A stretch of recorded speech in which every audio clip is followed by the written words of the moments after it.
Of India. National income of India আমি last যে চ্যাপ্টারটা পড়েছিলাম ইন্ডিয়ান ইকোনমি, একদম তার সাথে লাগোয়া চ্যাপ্টার, তার পরের চ্যাপ্টার।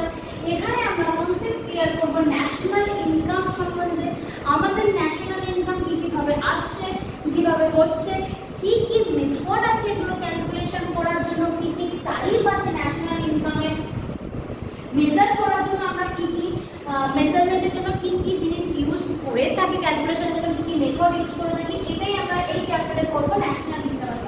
প্রথমে দেখো একটা ন্যাশনাল ইনকামের আমি একটা সুন্দর ছোট ডেফিনেশন দিয়ে রেখেছি, সেটা হচ্ছে national income of a country is total market value of all fine and good and services produce in a physical ইয়ার।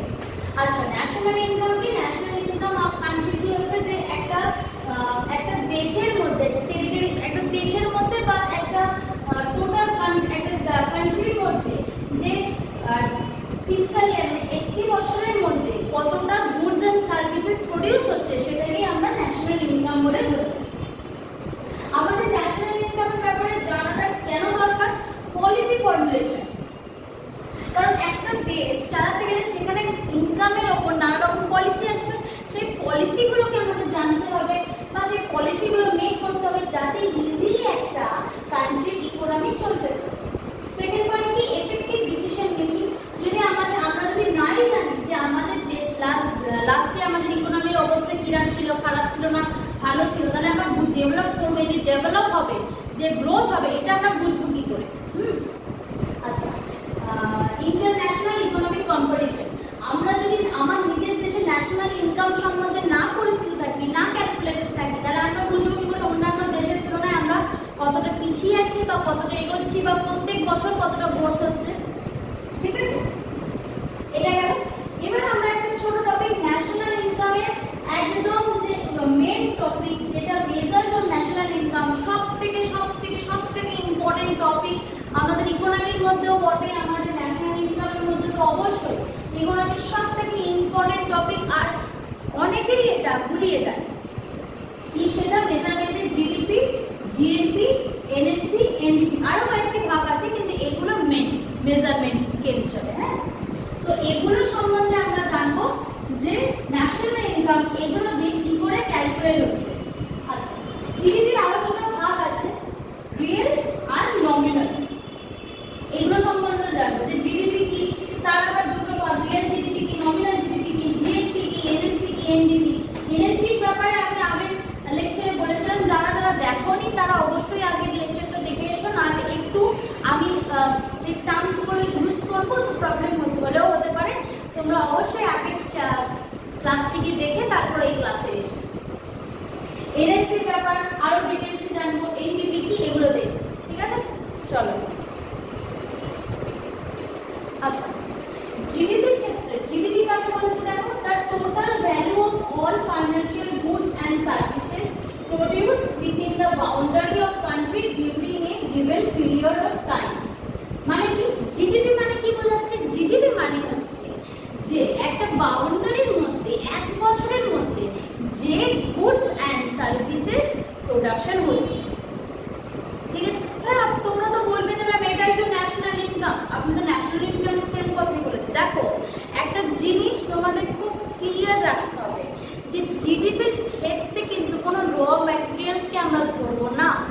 আর কি, এখানে এই যে মানে টোটাল ভ্যালু যেটা হবে, আমাদের ইন্ডিয়াতে তো বাইরেও অনেক বিদেশি কোম্পানি, ফরেন কোম্পানিরা ইন্ডিয়াতে এসেও তো অনেক কিছু জিনিস তৈরি করছে, প্রোডাকশন। আমাদের যেহেতু প্রোডাকশন হচ্ছে দেশের মধ্যে, তাই জন্য আমরা জিডিপির মধ্যে সে বাইরের ফরেনারদের প্রোডাকশন ভ্যালুটাও বোঝা গেল। জিডিপি কনসেপ্ট সব থেকে ইজি, মানে আমাদের বাউন্ডারির মধ্যে প্রোডাকশন হলেই আমরা সেটাকে জিডিপির মধ্যেই ধরবো। আচ্ছা, রিয়েল জিডিপি কাকে বলছে দেখো, রিয়েল জিডিপি হচ্ছে refers the current year production of goods and services value at base year price। মানে কি, ধরো বেস ইয়ার, সাধারণত আমরা একটা যে বেস ইয়ার ক্যালকুলেট করা হয়েছে, সেই বেস ইয়ারটার উপর ডিপেন্ড করে এই বছর কারেন্ট ইয়ারে কত পরিমাণ প্রোডাকশন হচ্ছে সেটার একটা তুলনা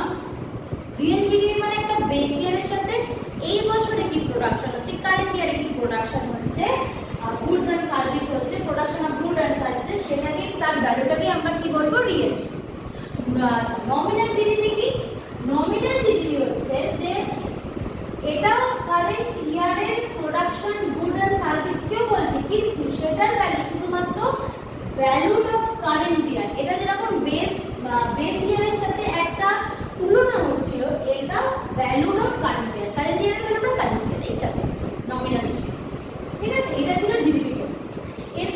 তারপরে আমরা বলেছিলাম যে আচ্ছা আমরা জিএনপি কনসেপ্টে কি দেখব, the total value of all total production in final good and services produced by national of a country during a given period of time। তাহলে জিএনপি তে আমরা কি পাচ্ছি, যে একটা বাউন্ডারি থাকবে, একটা বাউন্ডারি থাকবে, সেই বাউন্ডারির মধ্যে এক বছরের মধ্যে যে পরিমাণ কি হবে, গুডস এন্ড সার্ভিসেস প্রডিউস হবে, ঠিক আছে? সেটাকে আমরা বলবো। এবার তাহলে জিডিপি থেকে জিএনপির পার্থক্যটা কত, একদম প্রচুর পার্থক্য। ভালো করে জিডিপিতে শুধুমাত্র আমাদের দেশের মধ্যে যে প্রোডাকশনটা হচ্ছে সেটা যেই করুন সেটা আমাদের জিডিপির মধ্যে ক্যালকুলেট হচ্ছে। জিএনপিতে কি gross national product, gross national product, gross national প্রোডাক্টে আমরা কি পাচ্ছি দেখো, GDP minus export minus import, মানে কি আমাদের দেশে জিডিপি তো আছে, সেখান থেকে কি বাদ যাচ্ছে দেখো, সেখানের সাথে কি অ্যাড হচ্ছে দেখো, সেখানের সাথে অ্যাড হচ্ছে যে আমাদের দেশে অনেক অভারতীয়রা আছে, তাদের যে ইনকাম বা তাদের যে প্রোডাকশন সেটা মাইনাস হচ্ছে। আর আমাদের দেশে ভারতীয়রা যারা বাইরের দেশে তারা ওখান থেকে কিছু প্রোডাকশন হোক সার্ভিস হোক কিছু একটা ইনকাম করছে, সেটা আমাদের জিডিপিতে অ্যাড হচ্ছে। এটা কিউমুলেটিভ হচ্ছে জিএনপি। আবার বলছি জিএনপি মানে হচ্ছে GDP plus export minus import. এই এক্স মানে হচ্ছে যেসব অভারতীয়রা মানে ভারতীয়রা, যেসব ভারতীয়রা বাইরে আছে তাদের ইনকামটা অ্যাড হচ্ছে, আর যেসব অভারতীয়রা ভারতে আছে, ফরেনার যারা তারা ভারতে আছে তাদের যে ইনকাম হচ্ছে বা প্রোডাকশন হচ্ছে বা সার্ভিস হচ্ছে সেই বেদেশ হয়ে গেল, ক্যাপিটালটা মাইনাস হচ্ছে। বোঝা গেল? এইটা হচ্ছে জিএনপির কনসেপ্ট। জিডিপি আর জিএনপির মধ্যে এটাই পার্থক্য। জিডিপিতে সবটা ক্যালকুলেট করা হয় বাউন্ডারির মধ্যে যা হচ্ছে, জিএনপিতে আমার জিনিসটা আমার, তোমার জিনিসটা তুমি, একদম। এটা হচ্ছে সব থেকে ভালো। আমার যেটা সেটা আমার, তুমি আমার দেশে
তৈরি হচ্ছে, তার জন্য যে যে জিনিসগুলো মানে আমি প্রোডাক্টটা তৈরি করছি, আমার কি কি জিনিস কিনতে হবে সেই প্রোডাক্টগুলো তৈরি করার জন্য।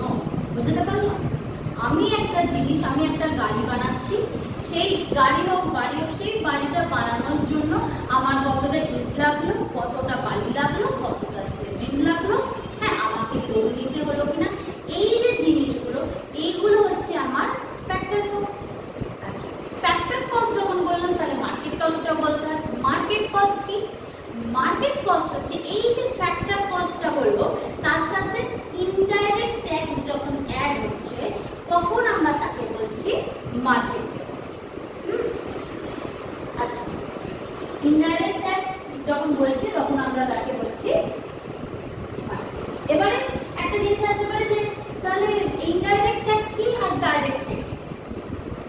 খুব ইজি একটা লাইনে যদি বলা যায় যে ডাইরেক্ট ট্যাক্স হচ্ছে যখন আমরা সরকারকে ডিরেক্ট টাকা দিচ্ছি, সে ইনকাম ট্যাক্স হয়ে গেল, তোমার এদিকে ট্যাক্সেশন হয়ে গেল, হ্যাঁ ইন্টারেস্ট ট্যাক্স হয়ে গেল, মানে ডিরেক্ট যখন আমরা সরকারকে টাকা দিচ্ছি। Toll tax, income tax, toll tax direct টাকা দিচ্ছি, তো সেটা আমাদের কি হয়ে যাচ্ছে ডিরেক্ট ট্যাক্স। আর ইনডাইরেক্ট ট্যাক্স কোন হলো, আমি জিনিসটা বানাচ্ছি, বানিয়ে একটা বানানোর জন্য আমি একটা জিনিস পে করছি, ট্যাক্স দিচ্ছি, আবার আমি তাকে দিচ্ছি হোলসেলারকে দিচ্ছি, সেও তার উপর একটা পেমেন্ট করছে, তারপর সে তাকে দিচ্ছে মানে ছোটখাটো দোকানদারকে দিচ্ছে যারা অ্যাকচুয়াল বিক্রি করবে, সেলারদেরকে দিচ্ছে, সেখানেও একটা ট্যাক্স অ্যাড হচ্ছে। তাহলে এই ট্যাক্সগুলো অ্যাড হয়ে হয়ে যখন যাচ্ছে তখন আমরা তাকে বলছি ইনডাইরেক্ট ট্যাক্স। ঠিক আছে?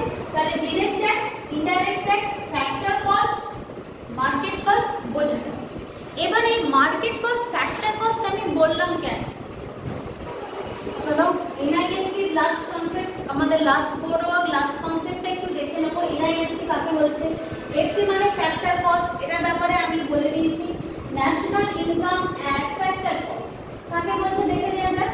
It is the some of all factor of income earned by the resident of a country both from within the country as well as abroad। মানে এটা হচ্ছে একটা টোটাল ইনকাম একটা দেশের, যেখানে কি হচ্ছে রেসিডেন্ট অফ এ কান্ট্রি, যারা দেশে বসবাস করছে, প্লাস যারা দেশের বাইরে আছে, তাদের সবাইকার কিউমুলেটিভ একটা সাম হচ্ছে NIFC, national income at factor cost. আচ্ছা, এই যে ইনকাম আছে, ইনকামটাকে আমরা তিন ভাগে ভাগতে পারি। একটা হচ্ছে নমিনাল ইনকাম, একটা হচ্ছে রিয়েল ইনকাম, একটা হচ্ছে ডিসপোজেবল ইনকাম। রিয়েল ইনকাম, এই নমিনাল ইনকাম কাকে বলছে দেখো। নমিনাল ইনকাম মানে হচ্ছে যখন আমরা হ্যান্ড টু হ্যান্ড টাকা পাচ্ছি। আমি আজকে কাজ করে এলাম, 100 দিনের কাজ করছি, আমি আজকে কাজ করে এলাম, আমাকে 100 টাকা দিন। আমি জাস্ট নর্মাল একটা এক্সাম্পল দিচ্ছি যে আমি আজকে কাজ করে এলাম, আমাকে আজকে 100 টাকা দিয়ে দিল, মানে হ্যান্ড টু হ্যান্ড পাচ্ছি, সেটাকে আমরা কি বলবো যে নমিনাল ইনকাম। ঠিক আছে? রিয়েল ইনকাম মানে কি দেখো, নমিনাল ইনকাম থেকে যখন প্রেজেন্ট ডে, আজকে কালকে যে জিনিসটা যাচ্ছিল, আজকে নিশ্চয়ই কিছুটা ডেপ্রিসিয়েশন হয়েছে বা কিছুটা ভ্যালু আপ ডাউন করেছে, সেটা যখন বাদ যাবে, প্রেজেন্ট ডে, প্রেজেন্ট মানে nominal income minus present day depreciation. ঠিক আছে? প্রেজেন্ট ডে যে ইনফ্লেশন হয়েছে বা ধরো জিনিসটার ভ্যালু কমেছে, ডেপ্রিসিয়েশন হচ্ছে বা ইনফ্লেশন হচ্ছে, দামটা কোনো কিছুর বেড়েছে, সেটাকে আমরা বলবো রিয়েল ইনকাম। ধরো আমি 100 দিনের কাজ করে 100 টাকা কামালাম, কালকে বেগুনের দাম ছিল 40 টাকা কেজি, আজকে হঠাৎ করে সেটা হয়ে গেছে 60 টাকা কেজি, তাহলে আমার হাতে বাঁচছে কত? আমি 100 টাকা ইনকাম করেছি, আমি 60 টাকা কেজি 1 কেজি বেগুন কিনলাম, তাহলে কালকে যেখানে আমার কাছে 60 টাকা বাঁচছিল, আজকে আমার কাছে বাঁচছে 40 টাকা। এটা হচ্ছে আমাদের রিয়েল ইনকাম। নেক্সট টপিকে আসছে ডিসপোজেবল ইনকাম। ডিসপোজেবল ইনকাম মানে হচ্ছে আমরা যে এই রিয়েল ইনকাম যেটা পাচ্ছি, মানে আমরা যে ইনকামটা পাচ্ছি, ঠিক আছে, ইন্ডিভিজুয়াল আমাদের হাতে যে ইনকামটা পাচ্ছে, সেটা থেকে যখন আমরা একটা ট্যাক্স পেমেন্ট করছি, সেই ট্যাক্সটা বাদ দিয়ে আমাদের যে ইনকামটা করে থাকছে সেটা হচ্ছে ডিসপোজেবল ইনকাম। তাহলে এই ছিল আজকের ক্লাস। সবাই জানিও আজকের ক্লাসটা কেমন লেগেছে। ভিডিওটা খুবই ছোট ছিল, চেষ্টা করেছি একদম ছোট করে শুধু কনসেপ্টগুলোকে তুলে ধরার, আর কিছু সেরকম ইম্পর্টেন্ট এই টপিক থেকে নেই। যদি কেউ চাও যে ন্যাশনাল ইনকাম ক্যালকুলেশন, যে তিনটে ক্যালকুলেশন মেথড হয়, প্রোডাক্ট মেথড, ইনকাম মেথড আর এক্সপেন্ডিচার মেথড, এই তিনটে যে মেথড হয়, এগুলো সম্বন্ধে আরো ডিটেলসে জানবে বা করতে পারো, কিন্তু এক্সাম পার্সপেক্টিভে এইটুকুই ইম্পর্টেন্ট। আরো ডিটেলস এই চ্যাপ্টারটাকে স্টাডি করতে অবশ্যই করতে পারো। তাহলে যেখানে ভিডিওটা দেখবে সেটা ইউটিউব হতে পারে, ফেসবুক হতে পারে, হোয়াটসঅ্যাপ হতে হবে, আমাকে ইনবক্সে মেসেজ করতে হবে, আমি তাকে অবশ্যই হ্যান্ড রিটেন নোটস প্রোভাইড করবো। তাহলে সবাই সবশেষে জানিও কেমন হয়েছে, লাইক করে দিও, সাবস্ক্রাইব করে দিও, আর যদি খুব ভালো লাগে তাহলে